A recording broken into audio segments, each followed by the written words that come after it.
जब ईश्वर अपने भक्तों की परीक्षा लेते हैं तो इन 4 चरणों में लेते हैं। हर हर महादेव दोस्तों, जैसा कि हमने पिछली वीडियो में जाना था कि जब ईश्वर हमारी परीक्षा लेते हैं तो कौन कौन से संकेत मिलते हैं। दोस्तों, इस वीडियो में हम जानेंगे कि ईश्वर हमारी परीक्षा कौन कौन से चरणों में लेते हैं और आप अभी कौन से स्टेज पर पहुंचे हो। ईश्वर भी परीक्षा उन्हीं लोगों की लेते हैं जो उनके ऊपर विश्वास करते हैं, उनकी सच्ची भक्ति करते हैं। ईश्वर भी आपको परीक्षा के जरिए परखते हैं कि क्या आप मुश्किल समय में भी उन पर विश्वास करते हो। ईश्वर देखते हैं कि व्यक्ति कब तक धर्म का पालन करेगा और उनकी परीक्षा में पास हो पाएगा या नहीं। आपकी जिंदगी चुनौतियों से भर जाती है। इन परीक्षाओं से कई बार आप टूट जाते हो, परेशान हो जाते हो, फिर भी ईश्वर आपकी परीक्षाएं खत्म नहीं करते। वो जब आपकी परीक्षा लेते हैं तो कई बार आपके साथ ऐसा होता है कि आप कितनी भी मेहनत कर लो, आपको सफलता नहीं मिलती। आपके जीवन में दुखों की हद पार हो जाती है, हर कोई आपका साथ छोड़ देता है और आप अकेले पड़ जाते हो। ये सब ईश्वर की ही परीक्षाएं होती है। लेकिन दोस्तों, इन परीक्षाओं के भी 4 स्टेज होते हैं और जिसने इन चारों स्टेजों को पार कर लिया वही ईश्वर की परीक्षा में पास हो पाता है। दोस्तों, वीडियो को शुरू करने से पहले कमेंट में हर हर महादेव जरूर लिखें ताकि उनकी कृपा आप पर बनी रहे, और अगर चैनल में नए आए हो तो चैनल को सब्सक्राइब कर दे। पहला संकेत है लोगों से धोखा मिलना। इस स्टेज में आपको लोगों की सच्चाई के बारे में पता चलेगा। लोग आपकी भावनाओं से खेलेंगे और आपका फायदा उठाएंगे। लोग सिर्फ अपने फायदे के लिए आपसे रिश्ता रखेंगे और उनका मतलब खत्म होते ही आपसे रिश्ता तोड़ देंगे। इन सब चीजों से आपको एक सबक मिलेगा कि बिना सोचे समझे किसी पर भी भरोसा नहीं करना चाहिए। लोग आपके इमोशन के साथ इतना खेल चुके होते हैं कि आज अगर कोई आपसे प्यार से भी बात करे तो आपको लगने लगता है कि उसका जरूर कोई काम होगा जो आपसे निकलवाना चाहता है, जैसे कि उन्हें पैसे उधार लेने हो या कोई दूसरी मदद लेनी हो तो वो आपसे प्यार से बात करते हैं। इसलिए आप किसी पर भी विश्वास नहीं करना चाहते और इसी वजह से आप धीरे धीरे लोगों से दूर होने लग जाते हो। आपको समझ में आने लगता है कि कौन आपका असली दोस्त है और कौन सिर्फ मतलब के लिए आपसे रिश्ता रख रहा है। अब आपको लोगों के साथ रहने के बजाय अकेले रहना ज्यादा अच्छा लगने लगता है और आपको किसी से भी कोई उम्मीद नहीं रहती। इस स्टेज में आप खुद की शक्तियों पर विश्वास करना सीख जाते हैं। जब दूसरों पर निर्भर न होकर आप अपना काम खुद ही करने लग जाते हो तो आपको अपने अंदर एक कॉन्फिडेंस आने लगता है।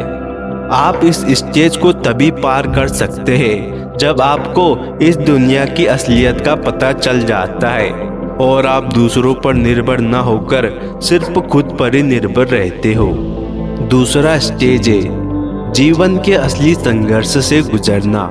इस स्टेज में आप अपने जीवन के सबसे कठिन दौर से गुजरते हो।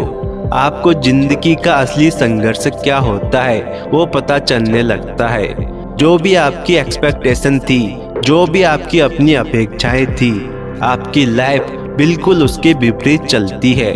आपके जो भी सपने थे वो एक एक करके टूटने लगते हैं और आपको हर जगह से सिर्फ निराशा ही मिलती है। ये वह स्टेज होता है जब व्यक्ति पूरी तरह से टूट जाता है और हार मानने की सोच रहा होता है। बहुत से लोग तो इस परीक्षा में हार मानकर रुक जाते हैं, लेकिन हर किसी को यह समझना बहुत जरूरी है कि ईश्वर सिर्फ आपको परेशान करने के लिए आपके जीवन में ऐसी परिस्थितियां नहीं लाते हैं। उनके पीछे कुछ न कुछ कारण अवश्य होता है। मनुष्य भविष्य को नहीं देख सकता, इसलिए वो इन परिस्थितियों को भी नहीं सह पाता है और हार मान लेता है। लेकिन हमारे जीवन में जो कुछ भी होता है, जो भी सुख दुख मिलता है, उसके पीछे विधि की कोई योजना होती है। जब आप बिना हार माने आगे बढ़ते रहते हैं और एक दिन सफल हो जाते हैं तब आप पीछे मुड़कर देखते हैं तो आपको सब कुछ समझ में आने लगता है कि सफलता को पाने के लिए आपका इन परिस्थितियों से गुजरना कितना जरूरी था। तीसरा स्टेज है आपके स्वभाव में बदलाव आना। इस स्टेज में आपके अंदर बदलाव आने लग जाते हैं, आपके स्वभाव में बदलाव आता है। आप अपने जीवन में इतने सारे दुखों से गुजर चुके होते हैं कि अब आपको दूसरों का दुख दर्द भी महसूस होने लगता है। आपके अंदर दूसरों को समझने की क्षमता आने लगती है। आपके अंदर कुछ इस तरह के बदलाव आने शुरू हो जाते हैं कि आपके अंदर की फीलिंग खत्म हो जाती है। आपके अंदर से किसी भी चीज की एक्साइटमेंट खत्म होने लगती है। आप धीरे धीरे अपने इमोशन को कंट्रोल करने लग जाते हो। जिस चीज से आपको पहले बहुत ज्यादा फर्क पड़ता था, आज उस चीज से आपको थोड़ा सा भी फर्क नहीं पड़ेगा।